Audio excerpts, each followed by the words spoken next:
Bakit kay ganda at kay siglang mundo kung ikaw ay bata pa?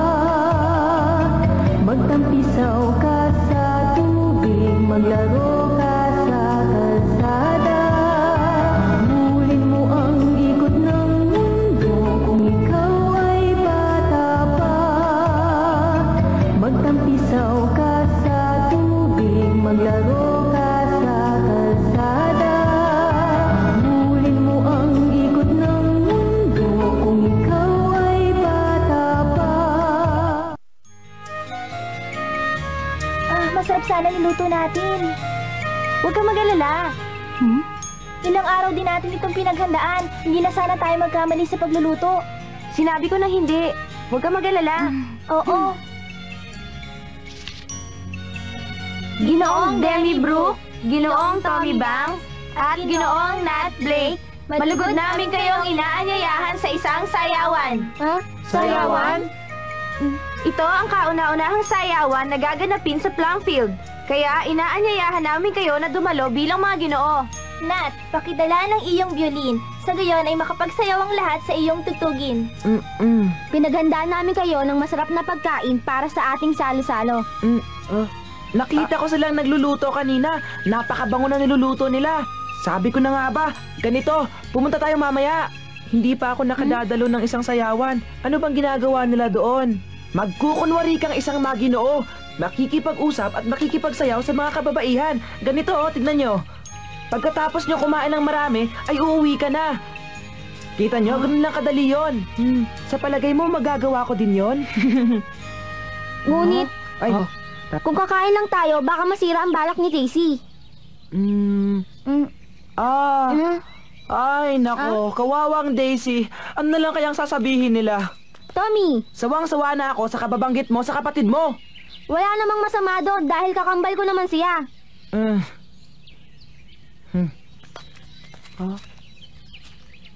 Ang ibang kapatid na lalaki ay nangiinis sa kanilang kapatid na babae. Talaga, Tommy? Basta, ganito ang ating gawin. Pagkatapos natin kumain, lalabas na tayo sa lugar na yon.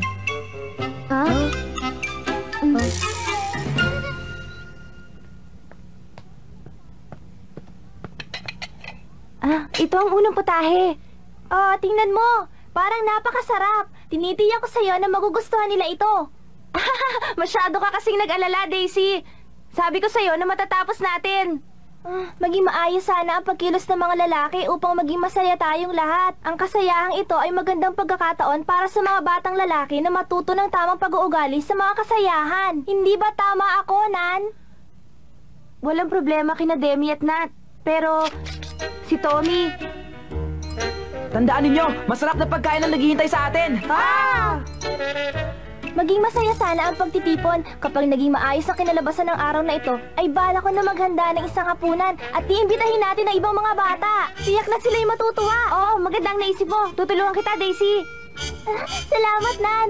Kailangan ay maging matagumpay ang sayawang ito. Tutulong ka ba, Teddy?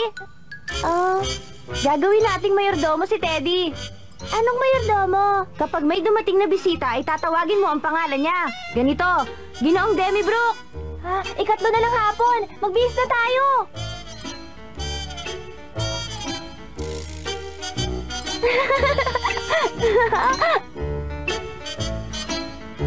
Kinakabahan ako, Daisy. Ako rin, Nan. Sana ay prinsipe ang mga bisita natin, hindi ang mga lalaking yun. Kawalang galang sa mga panauhin, hindi ka asal prinsesa.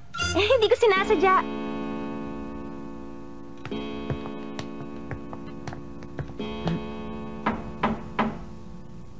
Dumating na yata ang ating mga panauhin. Mayordomo? Opo, mahal na prinsesa. Tubuloy ang mga panauhin. Narito si Ginoong Tommy Banks. Ginoong Demi Brooke. Ginoong Nat Blake.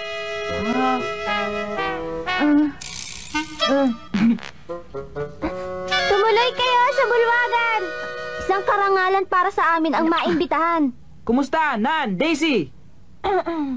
Nais ko magpakilala. Ako ay si Ginang Shakespeare Smith. Ako naman ay si Giddy Gaddy, ang anak.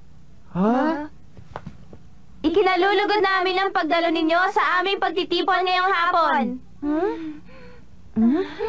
Maaari na nating simulan ang sayawan. Ha? Hindi ba? Kakain muna tayo? Hindi. Mamaya pa ang kainan pagkatapos ng sayawan. Ganito yon. Hindi makakakain ng sino man na hindi marunong sumayaw. Narinig ninyo? Ha?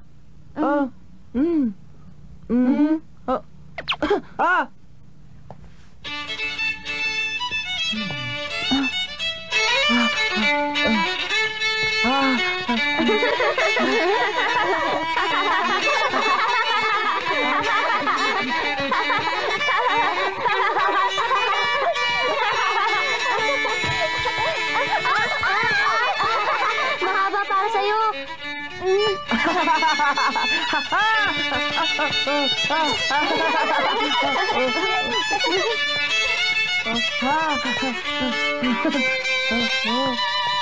Aray! Tommy, wag mo ako tapakan! Paumanhin!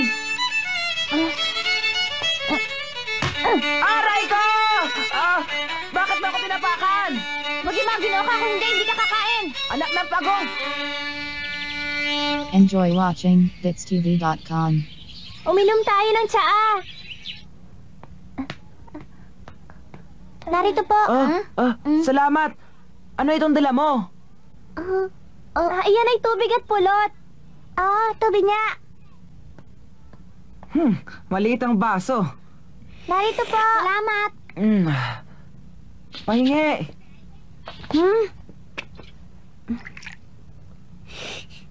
Isa pa.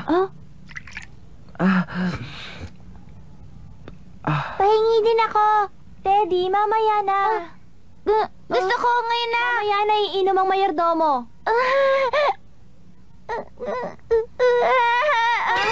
Gusto ko ngayon na. Teddy! Teddy! Teddy! Tama na, huwag ka na umiyak. Teddy, tama na.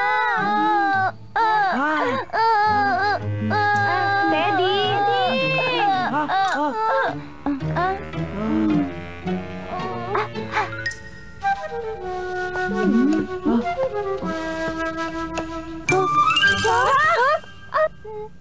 Nasaan ang pagkain? Tommy, nasaan ang pagkain? Hindi ko kinuha. Alam ko, ikaw ang kumuha. Demi, hindi mo dapat kinuha. Kuya? Hindi, Daisy. Hindi Daisy. Alam mo, ang iniisip ko, Ano yon? parati mong ginagad si Nan. Siguro may gusto ko sa kanya. Aha! Ikaw nga ang kumuha!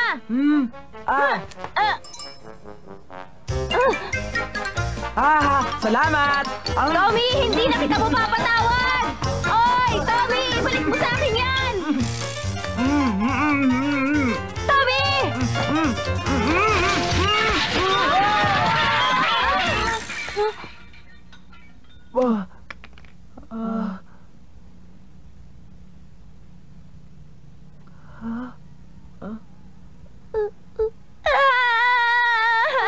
Teddy,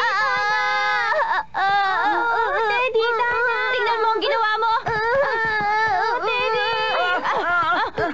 Maghapon kami ng pagod sa paghahanda niyan! Tingnan mo nangyari! Tama! Nasira na yung sayawan! Kasalanan mo to!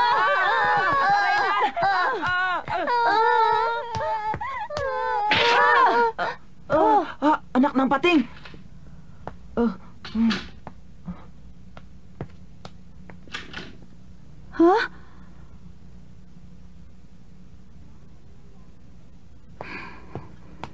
Nan, ano nangyari dito? Sila po kasi. Hindi po namin sinasadya, Ginang Joe. Patawad po. Hindi ko nagustuhan ang ginawa ninyong ito. Demi, hindi ko akalain na magagawa mo ito sa kapatid mo. Kinakailangan magpaliwanag kayo sa akin kung paano nangyari ito. Sabi po ni Tommy, kailangan inisin ng mga kapatid na babae. Hindi ganyan ang itinuturo ko sa inyo dito sa Planfield. Kung hindi mo makasundo ang kapatid mo, mabuti pa pauwiin na lamang natin si Daisy. Ano po? Enjoy watching BitsTV.com. Wala pong ginawang masama si Demi. Si Tommy lang po. Si Tommy ng gulo. Ano ngayon? Tommy, Demi, Nat, hindi ninyo makakausap ang mga babae ng ilang araw hanggat hindi ko ipinahihintulot. Ano po? Hindi ninyo sila kakausapin bilang kaparusahan sa kanila.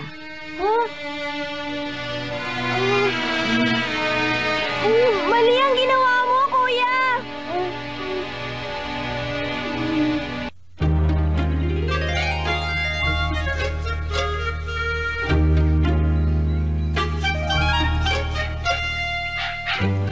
Christopher Columbus! Dito!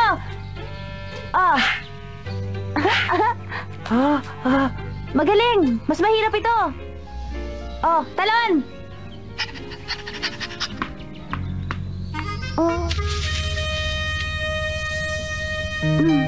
Kunin mo ang bola doon, Christopher! Tamad na aso! Sigurado akong hindi yan kukunin ni Christopher Columbus. Hindi maaari, Tommy. Nan, Daisy, kami ay... Daisy, Christopher, tayo na!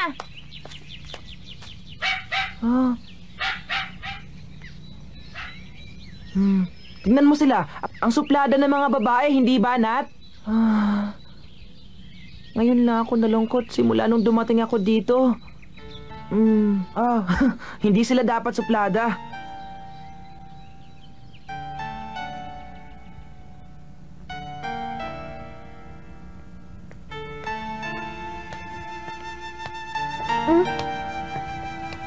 Ginang Jo, kakausapin ko po kayo tungkol sa amin ni Daisy. Marami pa akong gagawin, mamaya na lang.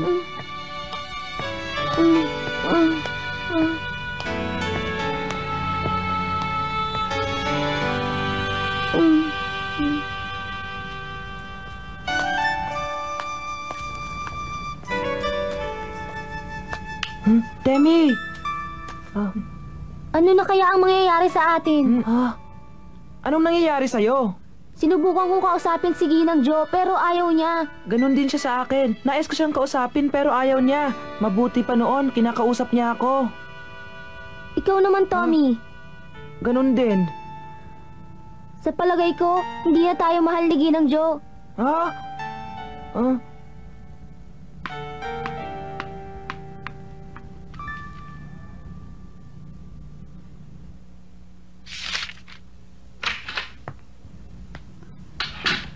Jo, Bakit?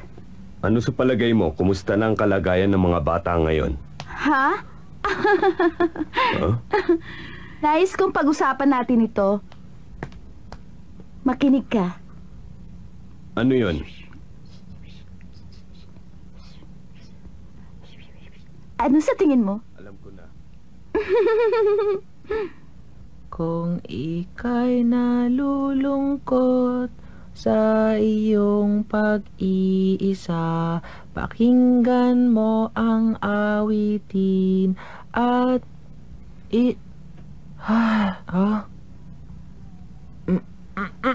Kung ika'y nalulungkot sa iyong pag-iisa, pakinggan mo ang awitin at ikaw ay Anong nangyayari sa'yo, Tommy? Ipagpauman ninyo, may dinaramdam lang ako.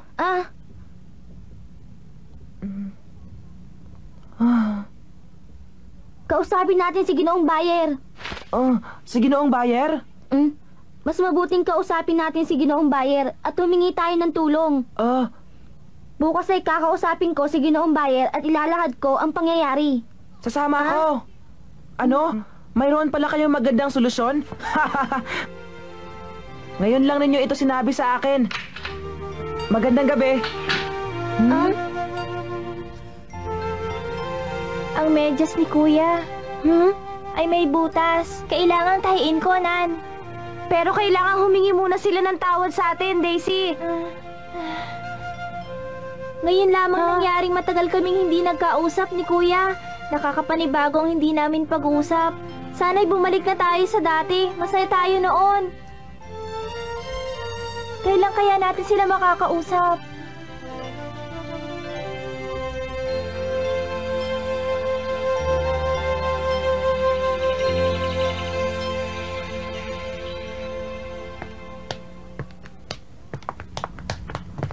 Ginoong Bayer, maaari po ba namin kayong makausap ngayon? Makikinig ako. Marami pong salamat. Pero bago ang lahat, nais kong tapusin niyo ang lahat ng inyong gawain. Opo!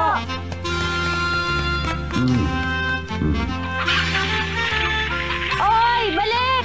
Saan kayo pupunta? Bumalik kayo! Bumalik kayo sa kamalig! Kakain kayo, ha?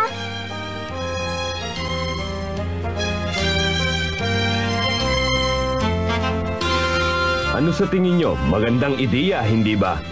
Opo!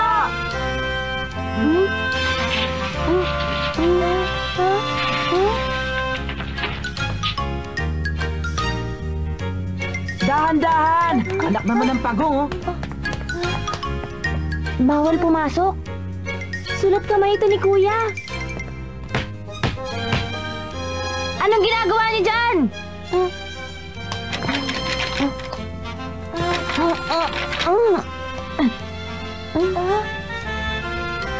Ano ba yun? Ano yun, Nan? Anong ibig mo sabihin? Hindi ko alam.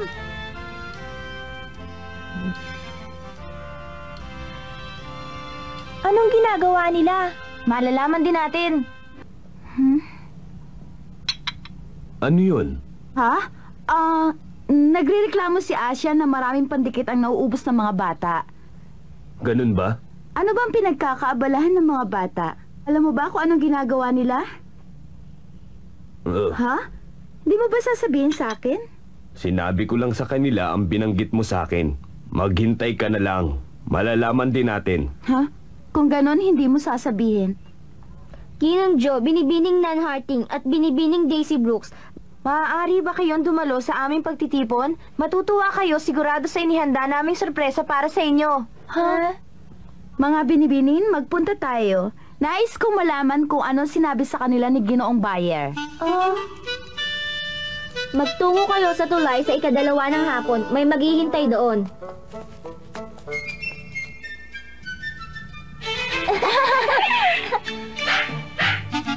Maligayang pagdalo sa aming pagtitipon. Meron akong sasakyan para sa dalawang binibini. Ginang Joe, maaari po ba kayong maglakad? Oo, huwag ka mag-alala. Tayo na! Ang saya! Ngayon lang ako nakadalo sa ganitong pagtitipon. Demi, sabihin mo kung anong mangyayari. Hintayin niyo na lamang ang sorpresa namin sa inyong lahat. Ano ba yun? Malalaman din ninyo. Huwag mo nang itago. Sabihin mo na.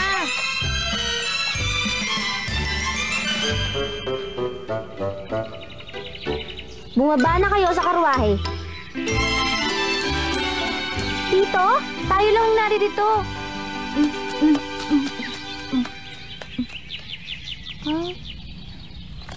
Maligayang pagdating!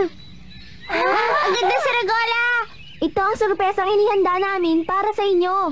Pinaghirapan naming mabuo ang mga saranggolang ito. Sana'y magustuhan ninyo. Enjoy watching BitsTV.com. At ito naman ay para kay Ginang Jo. Para sa akin? Naisip namin na baka gusto rin ni Ginang Joe magpalipad ng saranggola. Ginawa ko to para sa kanya. Napakaganda. Sino ang nag-isip ng bagay na ito? Sinabi po sa amin ni Ginoong Bayer na magugustuhan po ninyo ang isang malaking sorpresa. Ay, si Fritz? Gusto ko ng paliparin. Ha? Umpisahan na natin ang kasayahan kung ganon. Dali!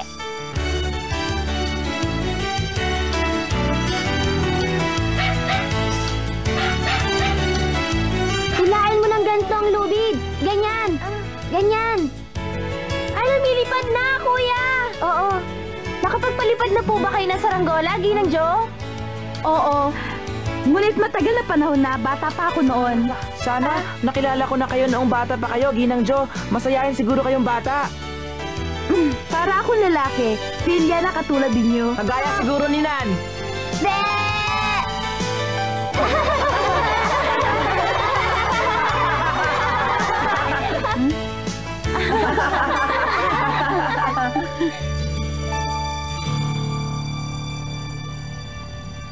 Masaya ba kayo? Napakasaya! Alam ninyo kung bakit? Sapagkat magagalang ang mga panauhin nagsipagdalo. Mahalaga ang paggalang sa karapatan ng bawat tao. Kailangan ninyong isaalang-alang ang damdamin ng ibang tao sa pagiging magalang. Naiintindihan ba ninyo ang sinabi ko? Opo, naiintindihan po!